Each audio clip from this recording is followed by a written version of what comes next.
Welcome back to Just Giants with Grump and the Cranky Fan, the best damn podcast for the best damn football team.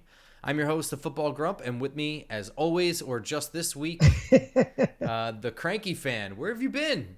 Oh, Grump, it has been a crazy, crazy week. Thanks for holding down the fort. Although, I listen to podcasts at 1.75 speed, and hearing you sound like a chipmunk made me chuckle pretty much the whole show, but it was very good. Thanks for holding the fort down. It's been insane. Last Saturday night, I was in Gainesville for the Florida LSU game, and I always play airline roulette when I book my flights because, a lot of you know, I usually go to a Florida game on Saturday, the Giant game on Sunday, and I booked flights thinking, well, I'll have plenty of time.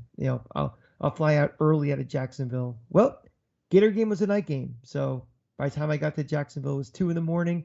3 hours sleep, flew home. Had a family obligation out east. Just couldn't go to the Giant game. Had to drive 2 hours there, 2 hours back, make my train, go to Boston, end up staying up till 2 a.m. We're colleagues, worked nonstop for 4 days up there, about 8 hours sleep. So no time to do any prep. Didn't get to see the game live. Just basically, I felt like I was in 1973 when I was watching the Giants. But I am home now. I've done my prep. I've done my research. I'm back to normal. And glad to be back with you, Grump. And I had to do all the work. I had to Oh, watch the game 3 times to make up for it, and take oh. double the notes to argue with myself. It was brutal. It was brutal stuff. Yeah, it must be awful to watch a team that's now, 5-1. It was really really hard to. I had to force my eyes open to watch another win. Well, did you ended up watching the game? I finally got to watch the game kind of in bits and pieces throughout the week just to fit in some time, and I'm pretty pissed I wasn't there, to be very honest. That the crowd certainly seemed to be in it. This team is starting to develop an it where they're finding ways to win, and they're not fluky ways to win. They're earning wins. They're playing well in the second half. They're forcing things to happen. That was not that was not a lucky win. And I don't want to do the whole worst 5-1 team of all time because by DVOA they're not. But they played 6 games. They played against 3 teams that are playoff teams. I know Green Bay is in itself right now, but they're a good team, and they're 5-1. They've won 2 of those 3 games against playoff teams. 2 of those games were on the road. At some point, maybe they're not Super Bowl contenders or not, top 5 in some power rankings, which I saw this week, but they're they're a good team right now, and the sum is greater than the parts, and I think we just enjoy it for the time being. It definitely makes the time of the transition of the rebuild go a lot faster and painless when you're winning, obviously. Well, what did you think about the game specifically, though? I thought it was a game where if you just as you're watching it, Baltimore, outgained us significantly, but we are doing things, we're not making mistakes. And I think that's the key. I think that's the difference when you don't have as much talent over, teams that are better than you. And we're how many penalties do we have in that game? I think the number of penalties between teams was like fairly close. They definitely had more, but theirs were for much bigger yardage too. Right, but even so, if there's a difference in penalties, it's still the fact that we're have less than we've been in the past. That's keeping us in a lot of these games. That keeping turnovers low, keeping penalties low, that levels the playing field because those are just giving away possessions and giving away points, and we're not doing that right now. So um, I just think Daniel Jones is just playing better and better every week. I think that it's a combination of him being more confident in the offense, an offense that's being more built around his skill set and the availability or lack of availability of receivers. Although we're starting to get guys come back now, so we're not having to worry about getting guys off the dumpster to be wide receiver. Uh, it's good. I mean, it was just a game you just to keep yourself in position. Don't keep it close. Get to the fourth quarter, And then that Julian Love interception, which of course, all the bad luck I have on Sunday, we're way out east on Long Island, and I was listening to the game on the internet, and of course the Wi-Fi went out. So Lamar Jackson goes back to pass. I don't hear anything. Next thing when it finally comes back, the crowd is going. Honest to God, I'm like, something happened big because you can just hear the crowd going nuts. And when Bob Papa gets that voice. I was gonna say, go ahead. Yeah, that it gets high pitched and it's like a grrr in his voice. He was still in that mode, so I was like, something big just happened. And finally, when we heard it, it was like, oh my God. All right, so wow, what perfect transition here. Let's go into upon further review. I want to ask you a couple of questions about some things I said about that game that I was unable to bounce off of you for the episode. But first, I was going to say, I have, over the course of this podcast, vocally said that I don't really like Bob Papa and Carl Banks as radio duo. I think that they sound kind of boring. And I didn't understand why people liked Bob Papa doing the NFL Network or like, what was it, like the Thursday night games, whatever he did. Yeah, when the first year NFL Network, they had him as the play-by-play. I think he lasted one season. Yeah, and it's not that I think that they're bad, but I just never understood why people thought they were good. I don't think that they're particularly good at it, but they've gotten better for me, like over the last couple of years, and that play call in particular, I thought was one of Bob Papa's best. Well, I heard it in the after the game is over, they do the game recap. That's when I finally heard the play call. Oh, it was fantastic. It was very good. That reminded me a bit of the Jason Sehorn pick in the playoffs in 2000 for like excitement level, pitch, the whole importance of the game. That's what it reminded me of. It kind of was like that. There's to me, I have no problem with Bob Papa. I think he's kind of. I don't have a problem. It's just one of those things where like people are like, "Oh, I really miss him doing this." It's like, I don't. No, I don't. I wouldn't say I don't lose any sleep when he's not doing the game, but I think again, because the amount of times I listen to a Giant game on the radio for information is, once in a generation. So, it's not like John Sterling for the Yankees where I just don't know what's happening. I honestly, I can't see the radio. He's fine. I think he's fair. Yes. You listen to some, whether it's football, basketball, baseball, whatever, you listen to a hometown announcing crew, and it's just we, us, they, them, screaming like a banshee when they get a first down and, grunting and crying and moaning about every play call against them. And he's fair. He's not a super homer announcer, but that's like the bar, the threshold that we grade like the local level by. Right. And by those standards, I super agree. But I mean, like I said, the people pining for him to do the Thursday night game, like now you got to elevate to the. Those are Giant fans who just, Yeah. I know when I watch a game, I turn down my TV and listen to the radio. That's good for you. Yeah.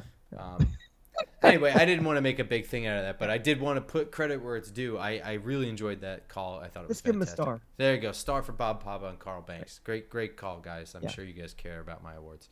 But I do want to ask your opinion on a couple things from the game itself. Yes. And the first is, so the defense, I think, was perceived as being shakier than it really was. My perception of what happened during this game is the scheme was not to take away the run first, but to take away Lamar Jackson's scrambling first and not let him beat us with his legs.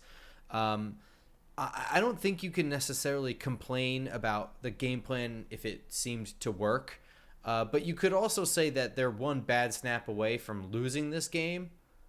And they did get the shit kicked out of them in the run game. They did have to sacrifice something, and it kind of came at the expense of really truly stacking the box in some instances.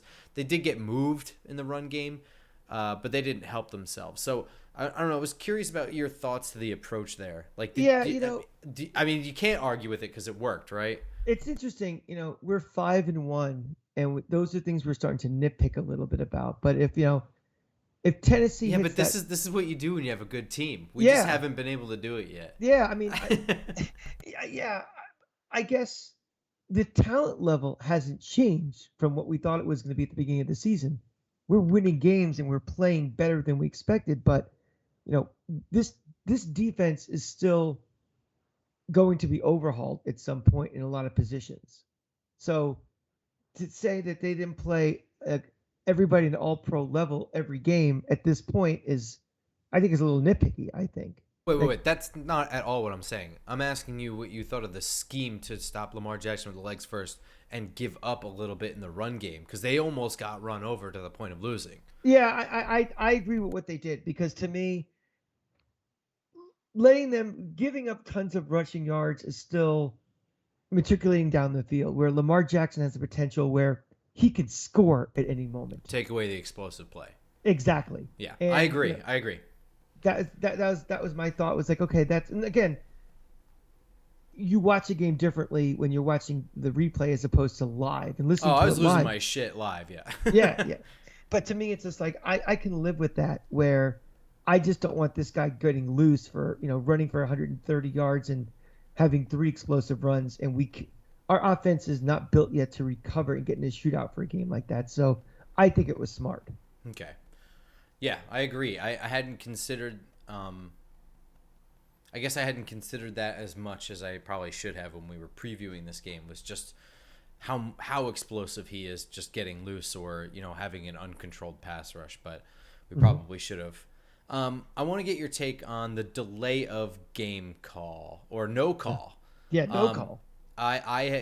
So I preface this by saying that I watched the exact same kind of scenario happen in Alabama-Tennessee game where they let it slide. It wasn't as bad as this game, in my opinion. And I even then felt compelled, while just watching the game and doing college prep work or whatever, to tweet out that I didn't give a shit who won the game, so it was coming with no bias, but that there just has to be a better way to call delay of game than what we have in there.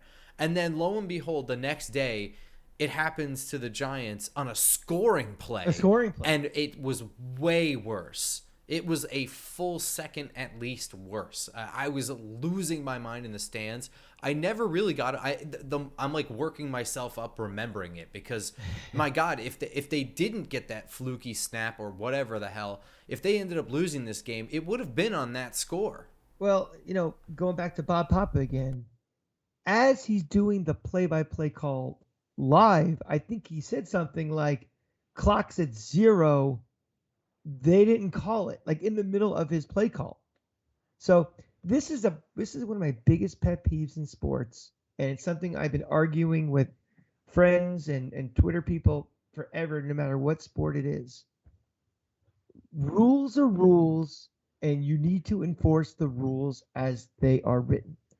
The rule is there's a 35-second play clock, and when it goes to 0, it dead ball, delay of game.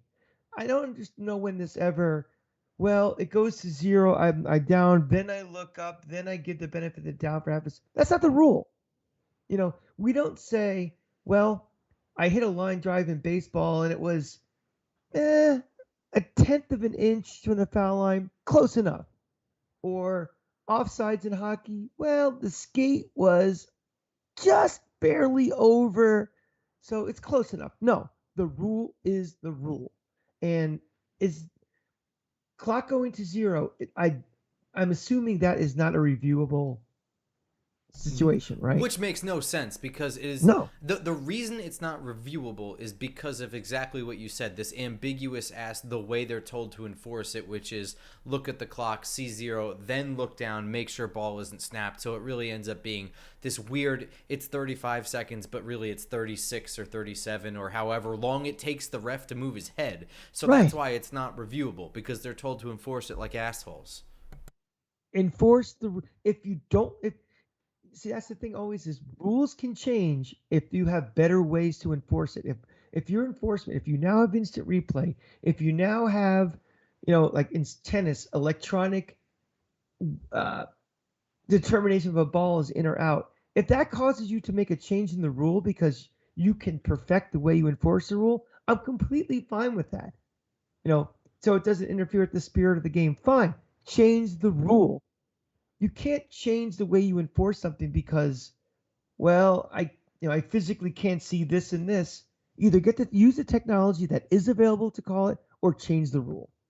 And, we got screwed because of an interpretation of how the rules enforce. And that's complete bullshit. Yo, So, it is insane to me that people are just okay with some of the archaic shit that goes on with football. That does not seem like an expensive thing to fix. no. Remember, when we talk about like pass interference or holding or roughing the passer, those plays come up as they come up. This is the fucking play clock. Yeah. This has every single snap. And we interpret it by a guy trying to look in two places at once instead of, I don't know, something that vibrates in his pocket when it hits 0, so he knows to blow the whistle without actually looking. Or I just don't know, or anything, just a horn going off or something in or the stadium. any number of other reasons. Why are we enforcing rules like cavemen? We have lasers and shit, and we shoot fireworks everywhere. We have stadiums that with roofs that move. Especially with rules that are not subject to interpretation. It is a end zone line, a foul line, a blue line. Objective. Yes. It's a clock. It Right. doesn't get any more objective than that. It's Right. the first thing we learn to measure, probably. Exactly. Now, if you want to talk about holding, that's subject to interpretation, pass interference interpretation, and I go back and forth with the use of replay for those things because the rule is set up to be based on the interpretation of the officials. But there is no interpreting, if the ball went over the plane for a touchdown or not. There's no interpreting, was his foot out of bounds. There's no interpreting, did the play clock go to 0 or the game end at 0. It's that it is what it is.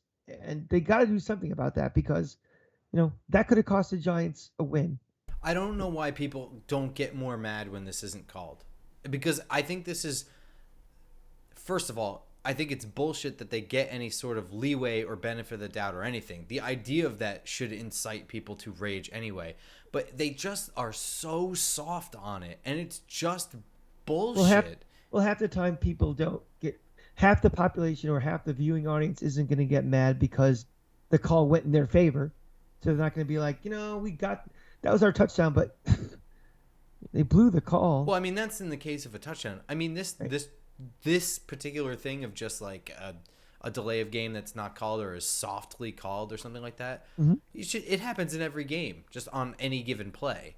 Well, they are way too soft on it, and I don't know why people don't get mad. And they're not going to change anything that no one gets mad over. Well, here's the thing, and this is like a unintended consequence in the positive for gambling, is that the more people gamble, the more money that's put on these games, the more the betting public is going to demand perfection from the things that can be controlled, right?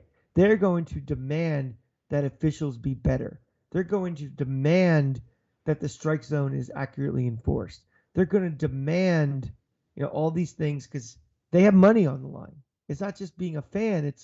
So I think, everything is going to be under review in the next couple of years, that the more and more people are gambling and the more money is always the root of everything.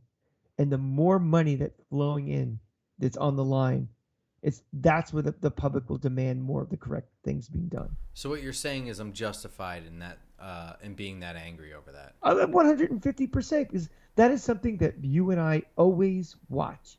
Our seats are in the end zone. We look right across, and we're always watching the play clock. And how many times have I done? 5, 4, every 3. single play. Yeah. Especially in the Every old days, like when single Eli was play. quarterback. We're Yes. always doing that. Yep. And that's actually what made me watch it. It was always being nervous that it was going to happen to us. Yeah. Because it was every play, and we'd be down in the red zone with the game on the line, and it's the last thing you needed. So, yeah, I watch it on every single play. So when I say I was jumping up and down screaming, I really mean it from the moment We go to it a hit lot 0. of games, Grump and I, college and pro. And one of the first things I do when I get my seat in an away stadium or a neutral site is, because where's the play clock? Because it changes, like it's subtle little differences. It might be right on the wall here or up top. So I'm always making sure I know where it is because I'm always looking at it. I want to know what you thought about the slide versus the score, but specifically my take on it wasn't necessarily that it was not the right move or anything like that, but just that people acting like it was super brilliant were really exaggerating how smart it was. Spot on 100%. Okay, good. That's an example to me, and this is one of my things, my themes of this season is running with your narrative, where if you don't like your coach, you're going to find reasons to, get on his case. But if you like your coach, you're going to find things that you love about him.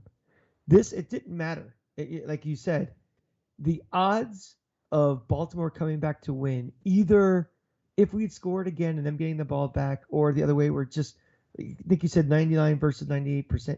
It didn't really matter. What I liked, and I'm not sure if you mentioned this or not, was Saquon Barkley knew exactly what he was going to do when he was in that position. It wasn't like, oh, should I kneel or should I not? We saw that in the Super Bowl with us. That's exactly what I said. The one thing I did take away was the preparedness, and it spoke to the preparation that the coaches put into things. And also, this is the second time in back-to-back weeks we've seen a situation like this, because you remember in the Green Bay game when I was talking about the safety with the punter. Yeah, because we were kind of, I was drunk, so I was like, I don't know what to do now. And I was like, they should take a safety. That's the safest way to get out of this situation, because you don't want the punt block. You don't want a quick 7 points. Take the safety, and that's exactly what they did. And that wasn't something they were prepared for that. And when you see a coaching staff that has an attention to detail and the foresight for things, that gets you excited. So, I'm not hailing them as a genius for what they did, like you. I'm hailing because they thought about what they were going to do.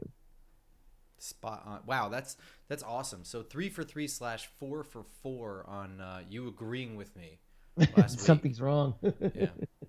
All right, so let's move it now that we're all caught up now on last week. We can jump into this week's news. Oh, you got one more? I got one more thing too. I wanted to throw a star out there that you didn't give, but I want to give. I want to give a star to Kayvon Thibodeau. Not the injury kind of set him back a little bit. People were a little bit of grumbling about, he hadn't had any sacks early on. Some wackadoos already like, is this guy a bust? Which, please delete your accounts, whoever's saying that. But guys like him, you need to make the big play at the most important time of the game. And he did. The strip sack ended the game. And for me, for all like I wouldn't say trials and tribulations. I mean, he was only out for a couple of weeks. He lost some time, but he's a big play guy in a position of huge need on this team. And to make a play like that at the most important part of the game, he has to be rewarded for it. And to me, that gets a star. Did I really not give him a star? I don't believe you did. Oh. I was back and forth on whether or not I was going to give Julian Love a star or not, because he got kind of beat around in coverage, but then, he made like 3 of the biggest plays of the game, and ultimately I realized it was crazy to not give him one. But I think I spent so much time thinking about it, I maybe overlooked Tibbs. Right. Which was stupid. Yeah, outstanding performance at the biggest moment, came right in there. Crowd went absolutely ballistic when it happened. It was awesome. Now that I heard live, and that was, again, that's where Bob Poppett's the best, or at his best, I should say. And I would say that's his comfort zone. I might have hit the horn a few times on the expressway when that happened. So, and you fit right in. Yeah. On the LIE. So news this week. A little while ago, the Giants moved Nick Gates off of the PUP list, which meant that they had a window that they opened, which I think was like 21 days or 3 weeks or something like that, to make a decision on whether they were going to add him to the 53-man roster or move him to some other list, which is, it could be it could be the IR list. I don't know. I think they could just move him to the practice squad. I don't know. But whatever. Essentially, they were going to have to make a decision on him. He was going to count against the roster. They have to put him somewhere. This is extremely fast turnaround for me. I questioned whether, I still do question whether or not he'll ever actually play football. This is a good test for him. It seems that he is able to run around, move, do everything very well, but to perform football activities is another thing. So trainers are okaying it. It's still fast, right? Oh, yeah, absolutely. I guess my thing about thinking about this is, who would he replace on the roster and what risk is there of having him actually on the roster? Well, see, that's the interesting thing about Nick Gates is that he is capable of playing just about any position on the line.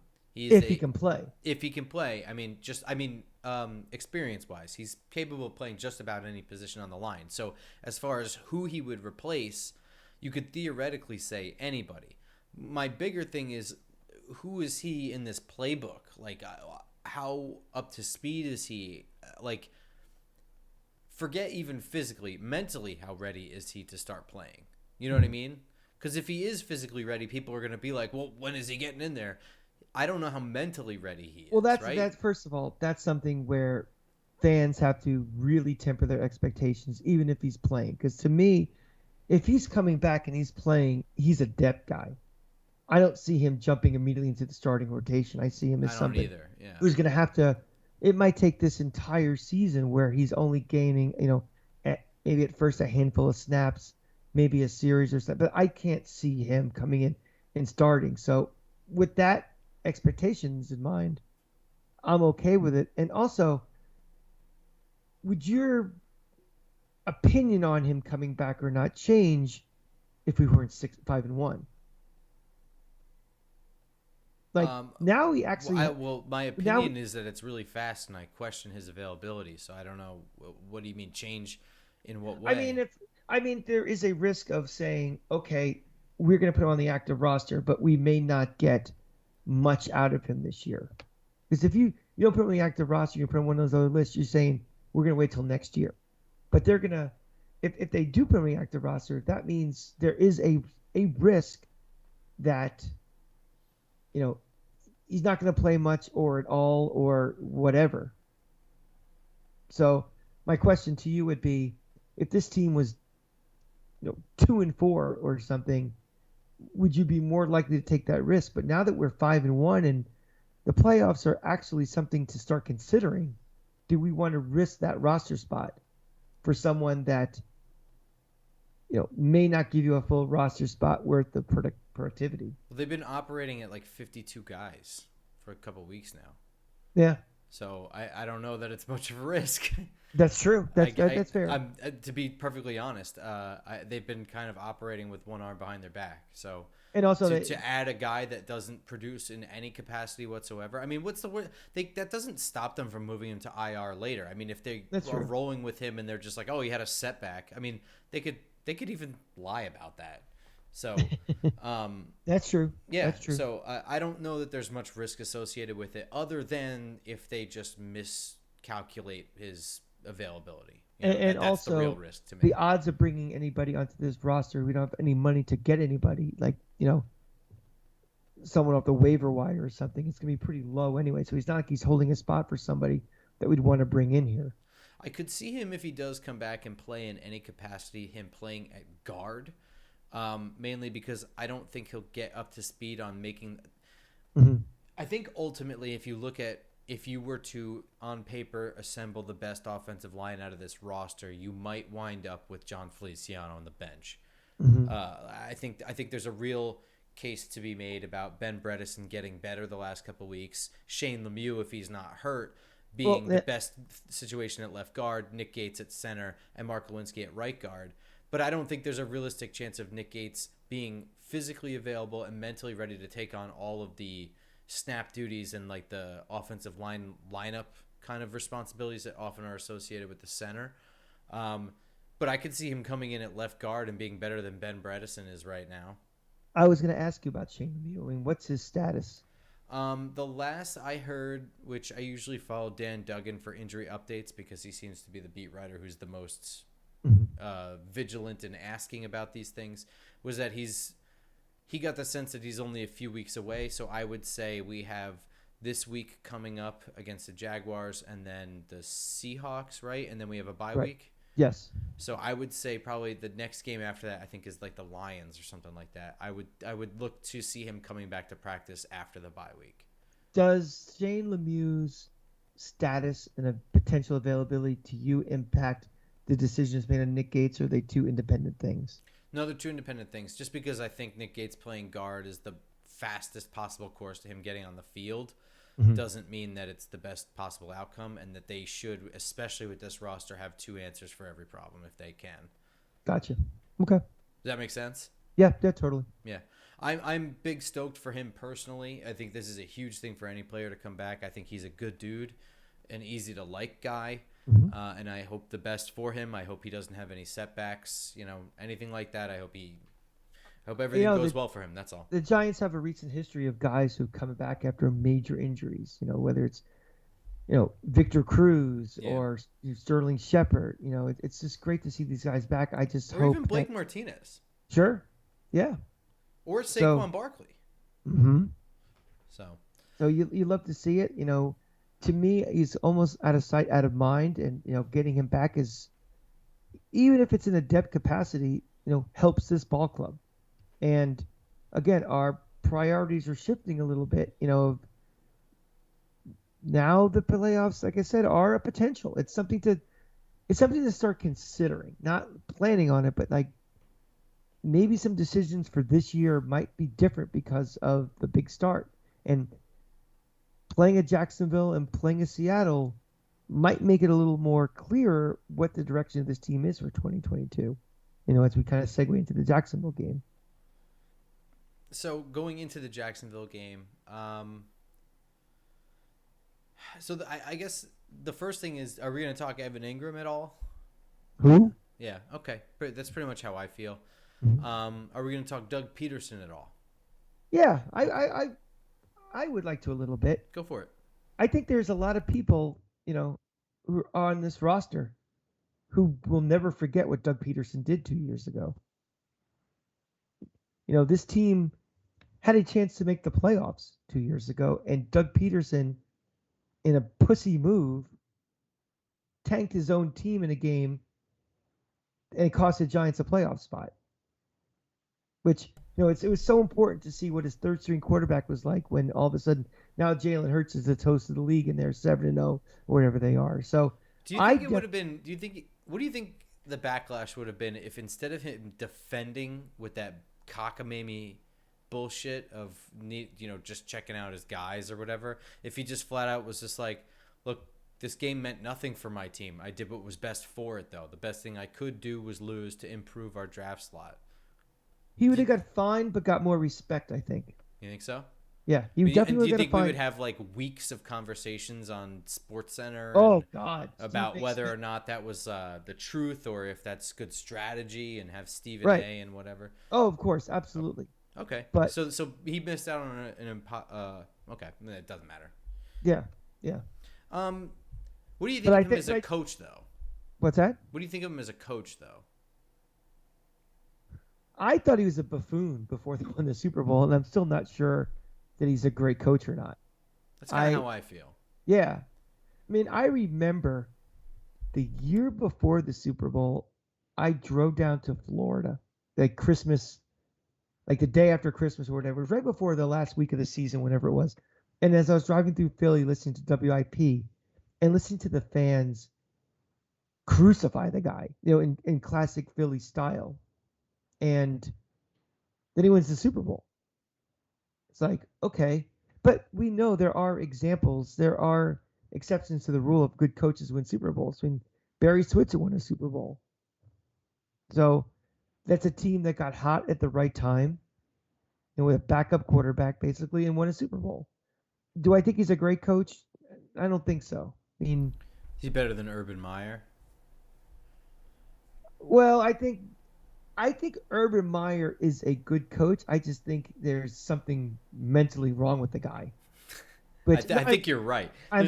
What happened to him in college is not a fluke. You don't win that much by accident. Listen, I endured the 2009-2010 fiasco that he was coaching Florida. he's a great coach, and I think if he is of right sound mind, I think he would be a success in the NFL too. I think he is so consumed with winning. I think it causes mental issues with him. And I think, I don't know, at this point now, he's like a cartoon character of himself. He gets to Jacksonville and it's just, He needs that Mighty Ducks treatment, it's like begging to be fired, like almost from the get go. the Gordon Bombay treatment. Yeah. He's too obsessed with winning. You got to go coach this youth hockey team. Yeah. Like we'll never know what was behind the scenes from day one. We don't know how dysfunctional, It looked like a shit show. I mean, who knows how dysfunctional like that owner is and upper management and something. So it might, everybody's had a job in their life. As soon as they get there, they know it's a mistake. Like pretty much the first day they get there. And Yeah, maybe. and he's a maniac, and who knows. But to answer your question, I think Urban Meyer is a better coach than him. Yeah, I do too. I was actually setting up for that conversation. You didn't take the bait. You went right into it all serious. Yeah, I think Doug Peterson is probably a good coach for this turnaround because he's an even keel kind of guy. He's not super smart. He's not like the best possible coach for this turnaround, but he's an even keel guy. I think he'll get steady, slow results. I don't know if he's going to be enough to put the team over the top, but he could get this Jaguars team contending in a couple I think he does years. a good job at quarterbacks, and it's exactly what Trevor Lawrence needs. Yeah, And I think he's in it's a good market, fit. Yeah, and he's in a market that's going to give him a lot of leeway. yeah, You're not going to get people calling up 1010XL and being like, "This guy's a jackass. Get rid of him." yeah. After X amount of games, it's going to be a long. They don't even. They may not even know they have a football team until they start winning in that area. No, up there, I don't mean Jacksonville fans. I just mean the general Jacksonville public. it's one of those not weird cities. It's one of those cities, kind of like Tampa, and a smaller extent than like a Kansas City, where going to a Jaguar game is it's a small town, Jacksonville, small city.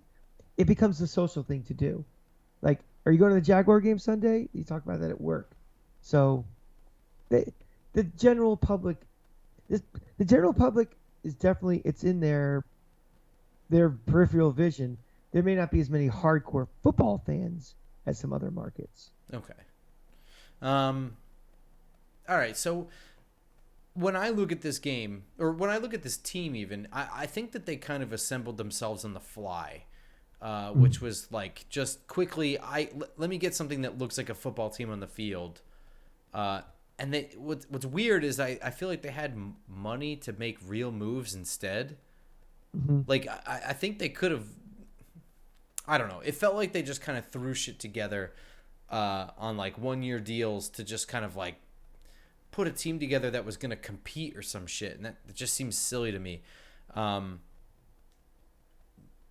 Nevertheless, on paper, they have like something that you would theoretically be afraid of. Where like Trevor Lawrence is like this number one pick at quarterback, and they went in, they got him all these weapons on the outside, and they go and they get Trayvon Walker, which everyone was losing their minds over. Like it just on paper looks a little bit more scary than I think it turned out. They had this kind of fast start and they've fluttered pretty badly. Last week they got chewed apart on defense. But I think the thing to me is that the offense never really looks bad. It maybe just doesn't quite finish the deal.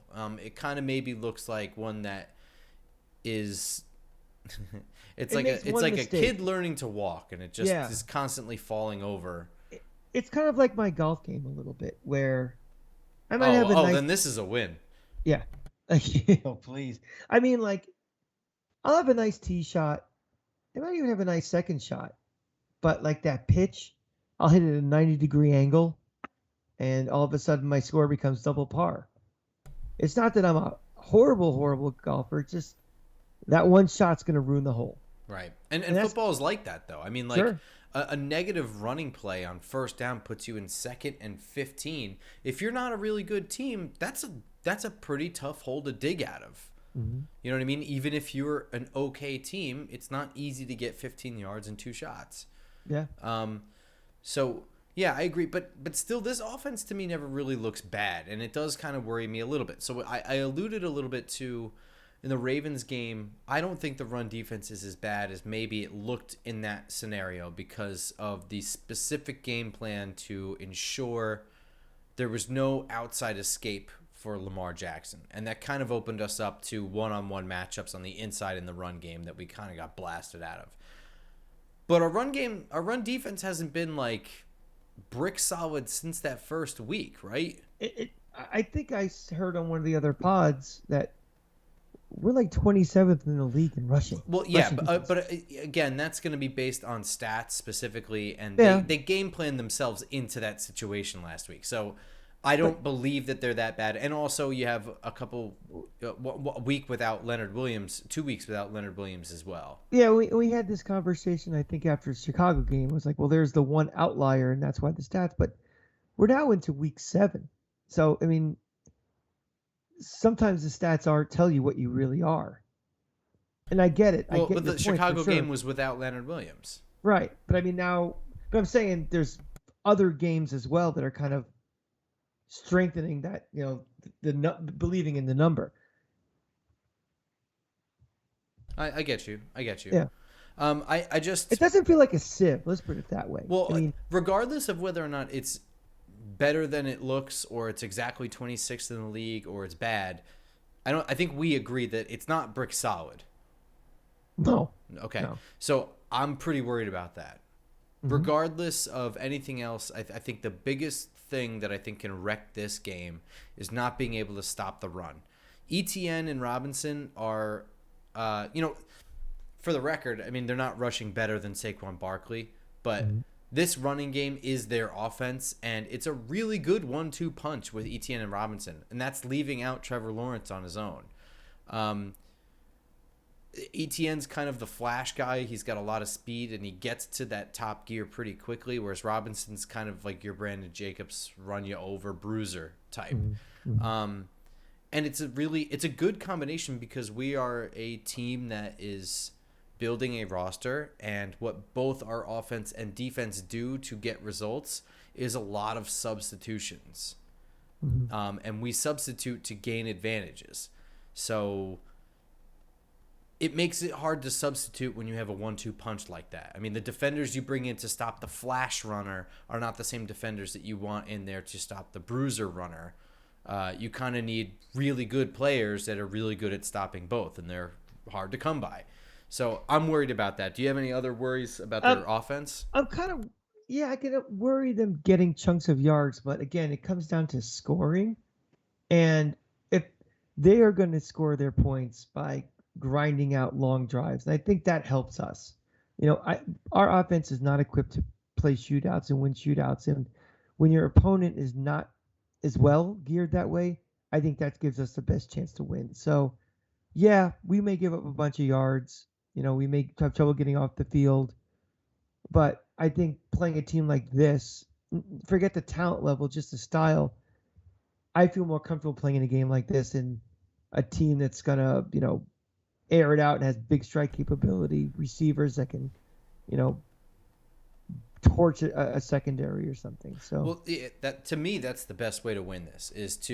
You're not going to be able to stop this run entirely without totally selling out against the pass, which I do not recommend, because Trevor Lawrence is more than capable, and Doug Peterson is a good offensive mind, so he'll pick up on shit like that. But I think you let them grind. The best way to do this is to stop the run in so much as you can. Let them grind out their drives and play as much with the lead as you can, because eventually that forces the ball into Trevor Lawrence's hands. Because if you play with a lead and the clock's ticking, you're going to do what Green Bay did, which was just start chucking the ball downfield because you're getting worried.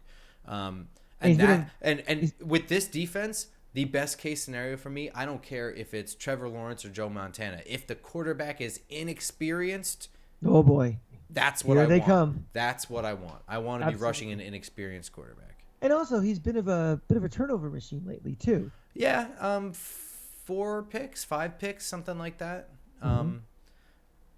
Agreed. I mean, we haven't really been the turnover producers lately. That's the only thing. So I don't know if we might even out. We have one interception this year. We just got our first interception in the fourth quarter of the most recent game, Right, and we right, got a right. fumble recovery also at that time. I mean, I think I just think that those things were kind of coming.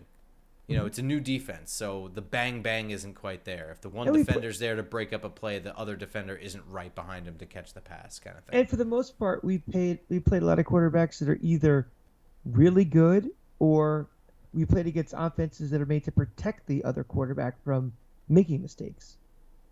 Kind of, yeah. I mean, they're not letting Justin Fields go out there and throw 35 times a game. Right. So the chances for picks aren't there. And then you're facing, some elite quarterbacks as well. So it sort of makes sense a little bit. It's not just all on us and our inability to cause turnovers too. On the offensive side of the ball, so I didn't ask you about this. This was Wan'Dale Robinson's first real NFL game. I don't really count, week one. Mm-hmm. So, what were your thoughts on Wan'Dale Robinson? He was what, 3 for 4, and It, something like that. when you're replacing guys that, were called off the street to play receiver with legitimate guys who could potentially be stars in this league, that changes everything.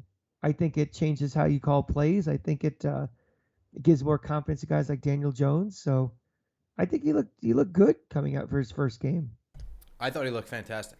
Yeah. I was expecting a slow start for him because I was excited about him and his skill set, but it just didn't seem like any of it had translated yet for him. So I was just expecting a slow ramp up to him being a contributor, where it would be kind of one of those things where after 3 or 4 weeks of him being back, we'd be having a conversation like, hey, Wan'Dale Robinson's kind of been clutch. He had 2 first down conversions 4 weeks ago, and then he had 3 the week after. I thought it was going to be something like that. No way, man. He came out there, and everything he caught was big, and the drop that he had was big. It was a silly drop. He had his hands kind of misaligned there. He kind of tried to gator chomp the ball instead of diamonding his fingers.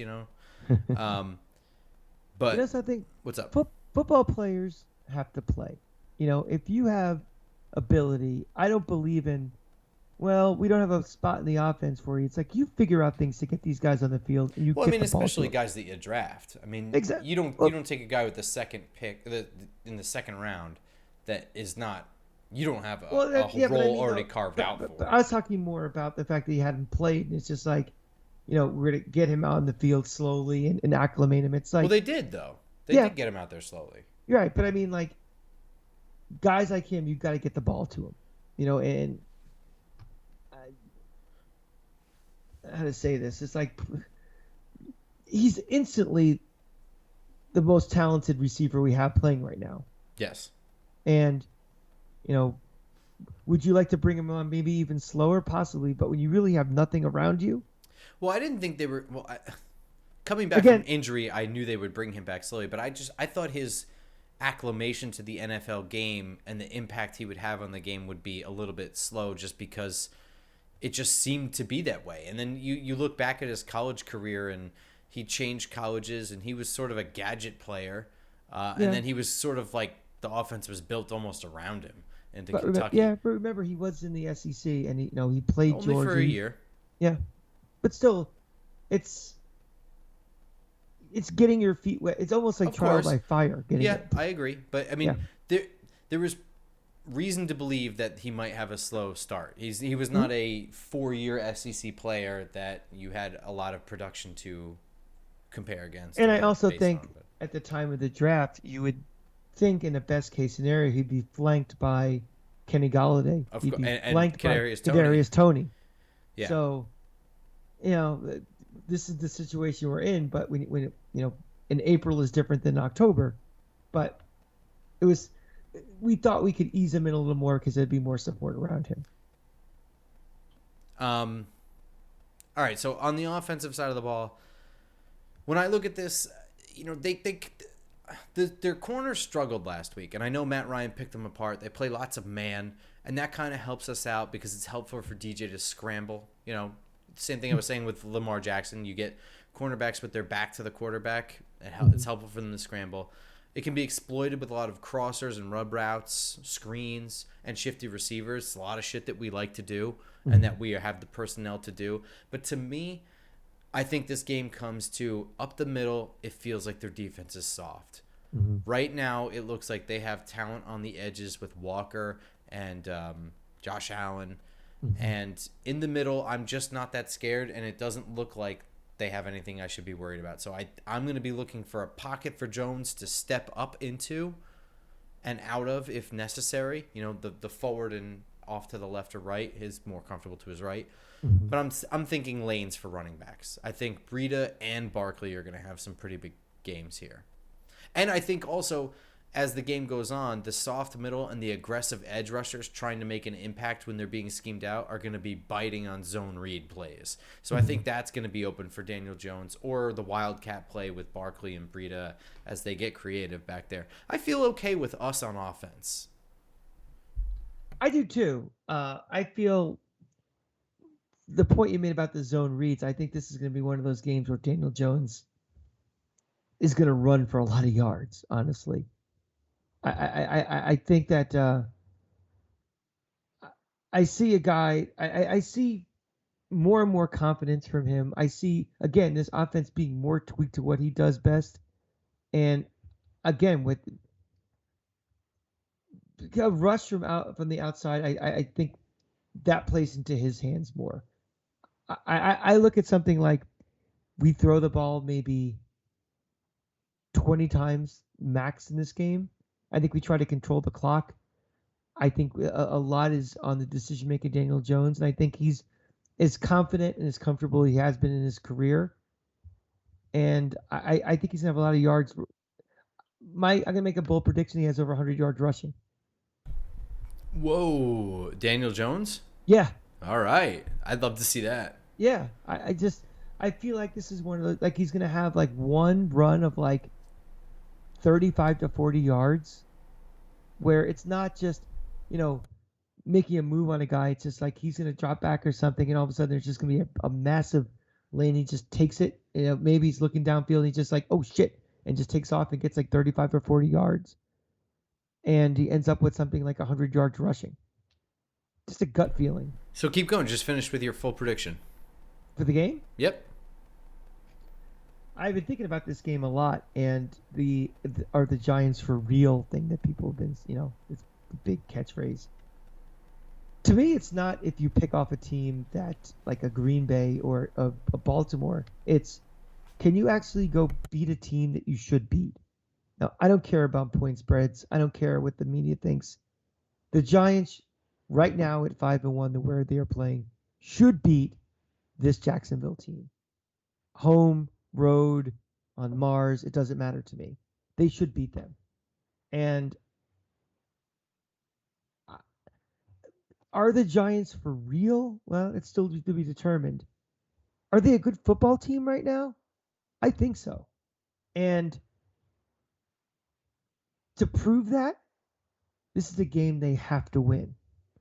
And I think the biggest thing for me in this game, you made a point about it earlier, is that Wink Martindale probably has a stiffy right now making his game plan to go after Trevor Lawrence and go after him hard, relentlessly, cause turnovers, cause bad decisions, cause him to be out of out of sequence, out of rhythm and out of timing.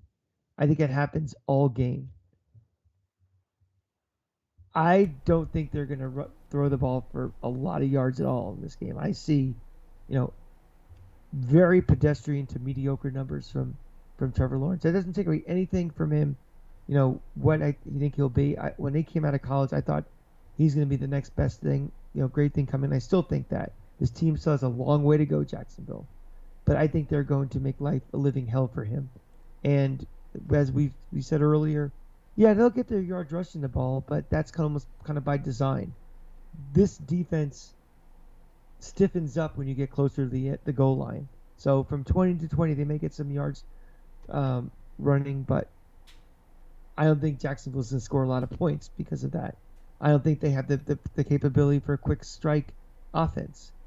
I think this Giant team is is pretty good. I think they're going to go down there and they're going to win. Give me, give me, give me the Giants winning 21-10.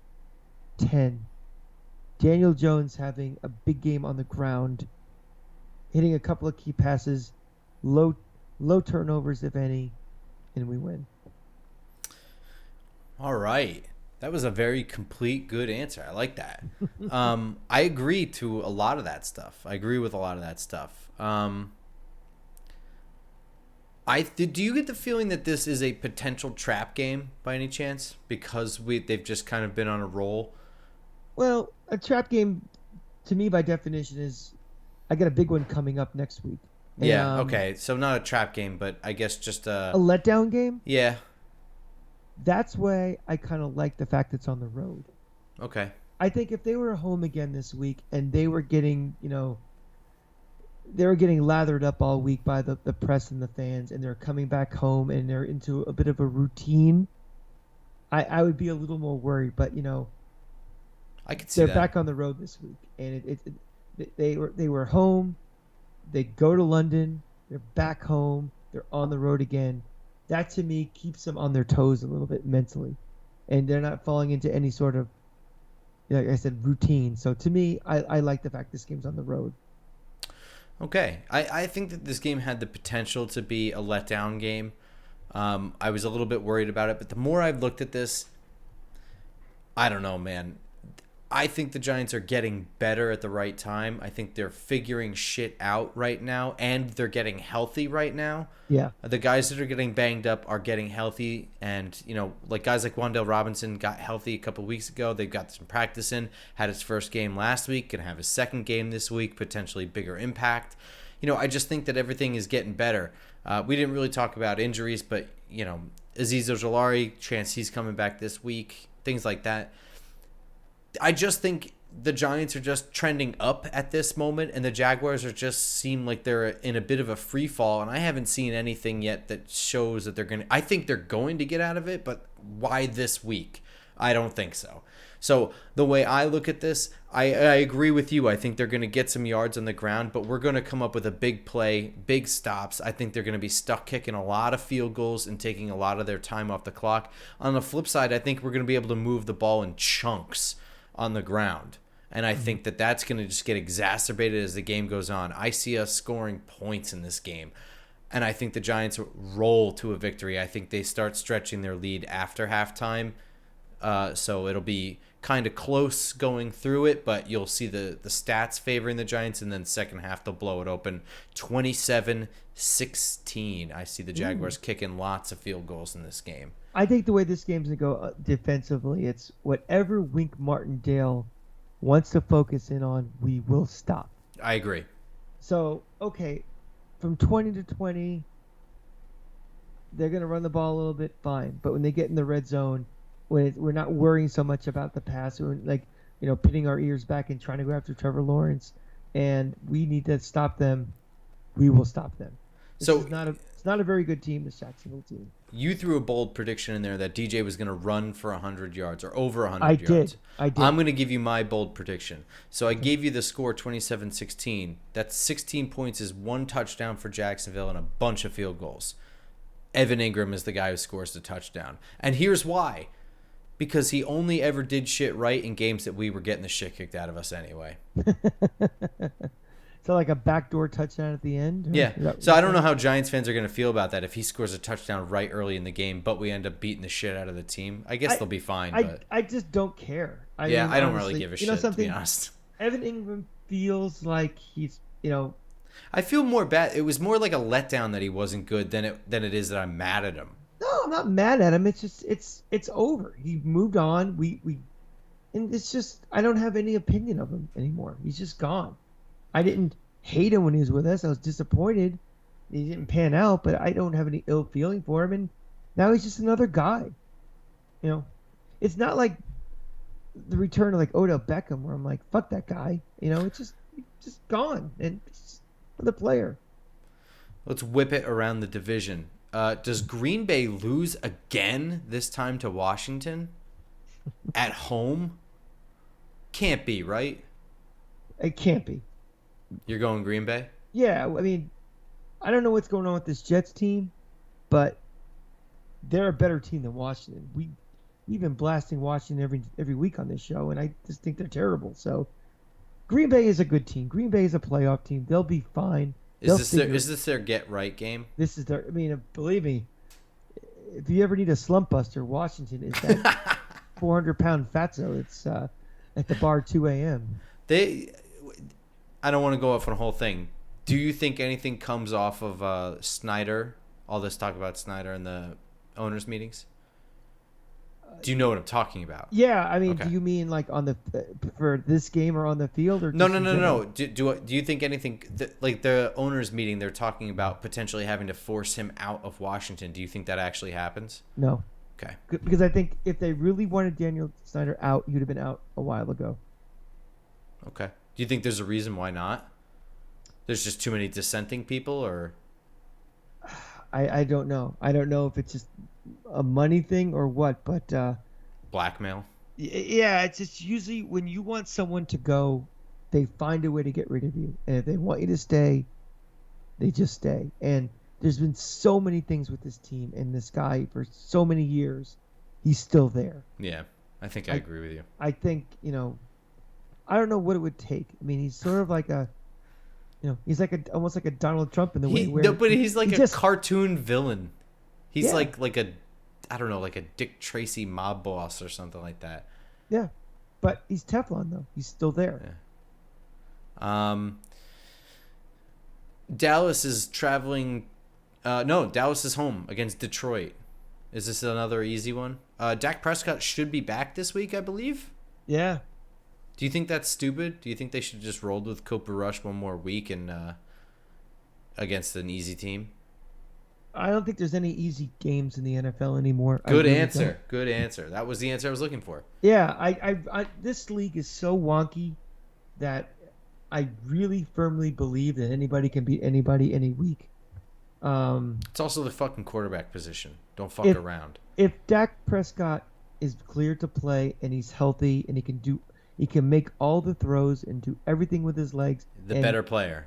He's the better player. Yeah. I mean, it's one of the biggest debates on this Well, do show. you think that? Do you think that Cooper Rush is a good player?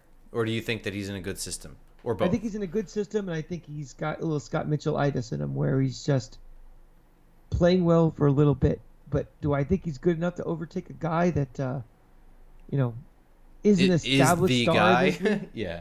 Yeah. No, I mean, it's been a long-running thing on this show. Where do we put Dak Prescott? But I know one thing. I put him higher than Cooper Rush. So do I. Yeah, I mean, we talked about the job. class of the NFC at quarterback position, and I'm the one who threw his name in the ring there. So Yeah. all right. So Dallas wins this game, right? Yes. So that would keep us. We both predict the Giants to win. We predict Dallas to win. Philly is on a bye. That would put us. That would keep us in second place in the division. Amazing. I just sneezed. You didn't even hear it. All right. If you were on YouTube right now, you would have saw that. Yeah, you could see it. Yeah. Got nothing else for this episode. We're at over an hour, so I have no more closing thoughts other than you can follow us on Twitter at @football_grump, at the Cranky Fan, and of course this show is available all over the place: YouTube, Spotify, Google Play, iTunes, etc. You look for podcasts, you will find us. It's not that hard. But be sure to subscribe on YouTube because we're trying to grow that channel and work more towards a YouTube-centric kind of thing. If you could, subscribe, leave comments after each episode, like us, do whatever you can. I appreciated the back and forth over the Wembley Stadium thing. I thought that was awesome. I don't know if I ever jumped in the ring at that at all, but I meant to. Yeah, appreciate it. I think, we would, if you leave a comment on that or even on iTunes or something, we will absolutely get back to you because that's why we do this. We love meeting new friends and fans and even the haters out there. Do we have haters? Oh, we do. Oh. I think some of them might live in this apartment, actually. All right, everyone. We will see you on Tuesday morning after the game against Jacksonville. Till then, go Giants. Go Giants.